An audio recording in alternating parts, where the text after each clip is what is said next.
Eu demorei muito tempo para entender que a carga da maternidade ela seria só minha, não porque eu não sabia que ela existia, mas porque eu simplesmente não enxergava. Eu realmente não enxergava. Quando a gente engravida, as pessoas elas falam pra gente assim: "Ai, que legal, parabéns, você vai agora conhecer um mundo novo". Aí vem outras pessoas e dizem: "Você nunca mais vai dormir". E as duas coisas são verdades. Você realmente conhece um mundo novo e você realmente nunca mais dorme. Não que você não durma consecutivo, não que os treinamentos de sono não funcionem, mas você, aquela tranquilidade, aquela paz de você acordar a hora que você quiser, ela não existe mais. A menos que você tenha assim, uma maternidade que eu desconheço, sabe? Mas na realidade, assim, a maioria dos casos, você tem um comprometimento muito maior do que qualquer outra pessoa envolvida nessa criação de família, inclusive do pai. O pai pode ser ótimo, mas ainda assim existem coisas que o pai não vai conseguir fazer, por exemplo, amamentar. Então, se você vai decidir amamentar, vai ficar mais pesado para você do que para qualquer outra pessoa. O que é recomendado, segundo a OMS, até os 2 anos de idade do bebezinho, ele é recomendado, né? A lactância exclusiva é extremamente importante para o bebê até uns 6 meses de idade. Depois começa a introdução alimentar e logo depois, às vezes você pode fazer uma introdução com fórmula, às vezes até com leite de vaca mesmo, mas é recomendado que você continue amamentando. Mas isso é o de menos, pelo menos para mim, sabe? Acho que para mim a parte mais pesada aconteceu essa semana. E já tinha acontecido uma outra semana onde eu também tive que ficar internada. Só que eu tava na Argentina na época e o pai da neném tava comigo lá. Mas ao mesmo tempo eu também fiquei sozinha no hospital, então já foi um pouco pesado, mas foram só 2 dias. Mas essa semana, comigo sozinha no Brasil, eu fiquei sozinha cuidando da neném a semana toda. Foi extremamente desgastante, principalmente no mental, também no físico, porque você fica sem dormir, você não come direito, né? Você até fiquei doente agora, tô um pouco gripada, não sei se dá pra perceber da minha voz, mas é extremamente cansativo mentalmente. A minha neném tava com um quadro de bronquiolite e ela tava evoluindo em casa, eu tava tratando dela em casa, a gente tava tendo todos os cuidados, mas ao mesmo tempo ela começou a ter umas crises de broncoespasmo, que é uma situação onde o tórax fica contraindo, os brônquios se contraem e falta a oxigenação do pulmão, né?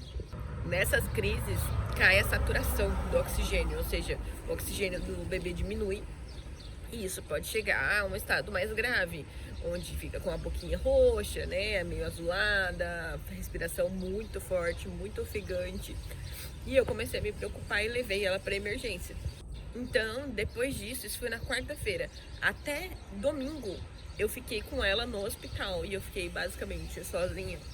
A minha mãe ia para me levar alguma coisa para comer e ir embora porque tinha que trabalhar. O meu pai tá doente, então minha mãe também tinha que ficar em casa cuidando do meu pai.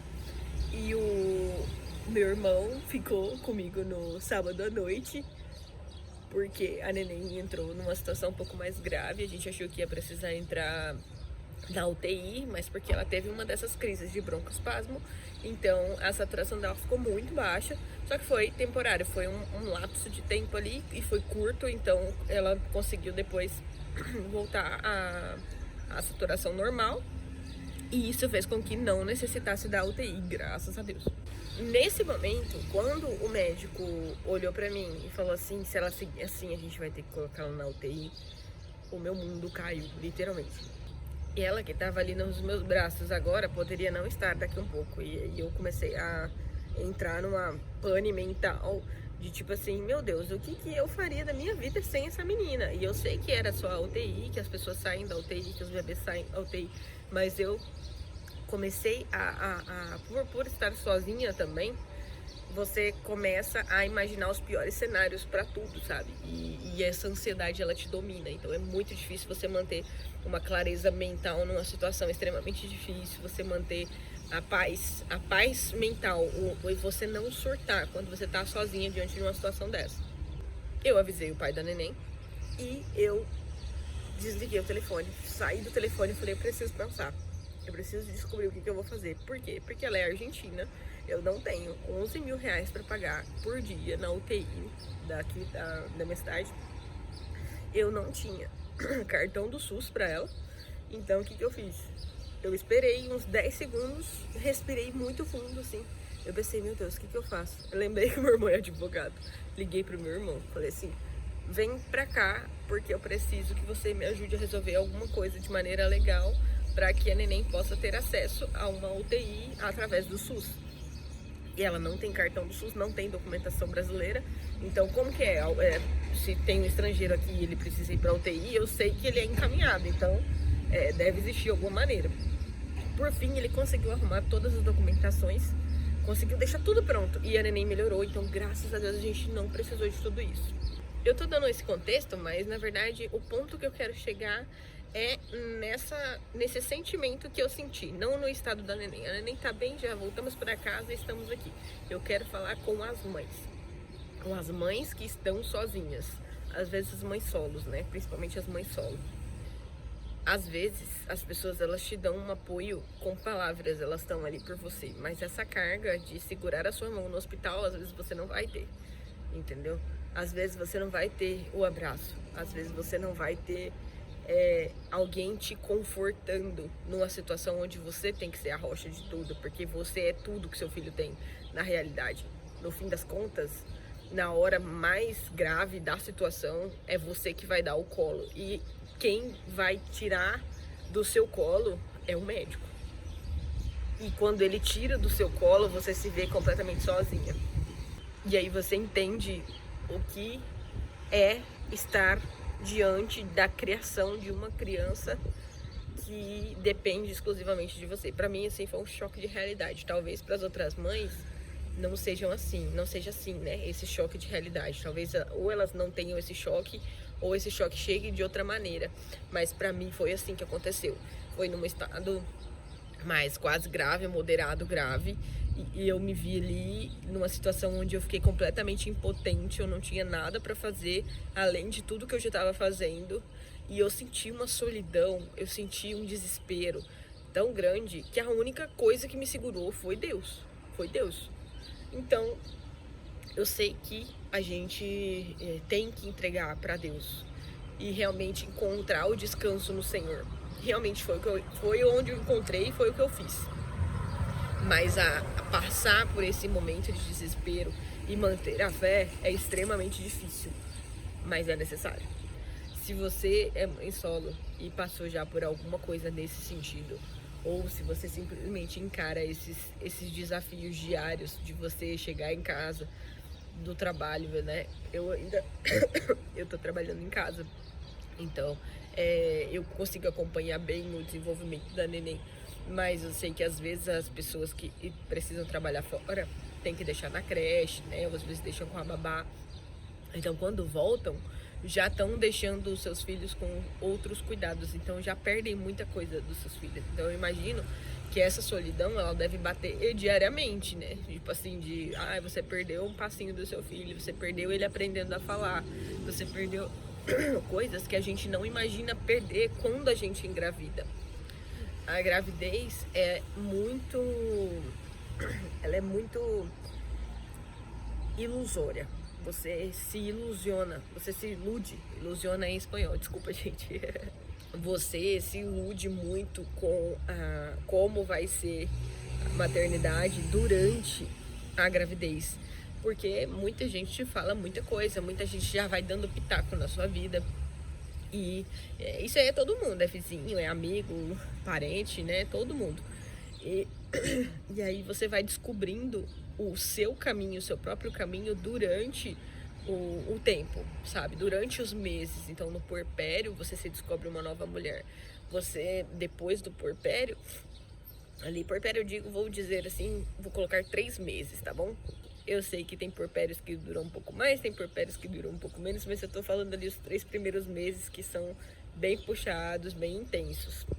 E você acaba se descobrindo uma nova mulher em outras fases, porque a maternidade, ela vai se dificultando mas você também foi ficando mais forte de acordo com o que você foi passando. Então, existem dias que você vai estar extremamente feliz com a sua vida, com o seu filho, né, no colo, sua filha. E existem dias que você vai estar se sentindo completamente perdida e você vai ter que entregar para Deus, para o que você acredita. Porque às vezes, mesmo que você tenha todo o apoio dito das pessoas, mesmo que você tenha um conforto falado, alguém que te diga que vai ficar tudo bem, ou vai dar tudo certo, ou às vezes a pessoa ela não está do seu lado, ela não está segurando a sua mão. Falando nisso, tem passando aqui uma mãe com a menininha. E é isso, geralmente essa é a cena, uma mãe e um filho, e não uma família inteira. Existem muitos casos, obviamente, né, gente, vamos ter noção que existe uma estrutura que é tradicional, mas hoje em dia é muito fácil, muito simples você ver, muito comum você ver na rua sempre a mãe dando conta dos filhos, às vezes mais de um filho, geralmente sozinha. Então, essa sobrecarga, além dela ser uma sobrecarga de horário, uma sobrecarga física, ela é uma sobrecarga mental. Porque essa responsabilidade, mesmo que você tenha o apoio e que você tenha esse suporte e toda essa rede que te acolhe, essa rede ela não tá lá no hospital ouvindo do médico. Essa rede ela não tá suportando de fato o que você tá suportando. E é isso, eu acho que hoje é um vídeo, esse vídeo foi um vídeo pra eu te dizer que você não tá sozinha, que eu te entendo, que eu sei como que é tá assim, e não é só o motivo de trazer um conforto pra você, de que você não está sozinha, é que eu quero que você se fortaleça na sua dificuldade. Eu quero que você olhe para tudo que você está passando, que eu não sei o que é, mas que você erga a sua cabeça e pense realmente, eu vou dar conta. Eu vou dar conta, porque você tem dado conta. E você vai seguir dando conta, porque é isso que a gente faz, a gente dá conta das coisas. Mesmo não dando conta de tudo, a gente dá conta do que tem que dar conta. E é isso, galera. Até o próximo vídeo. Um beijo pra vocês. Ó, preciso fazer minha unha. Vou cuidar disso essa semana, na hora que eu tiver uma folguinha. Fiquem com Deus. Até mais.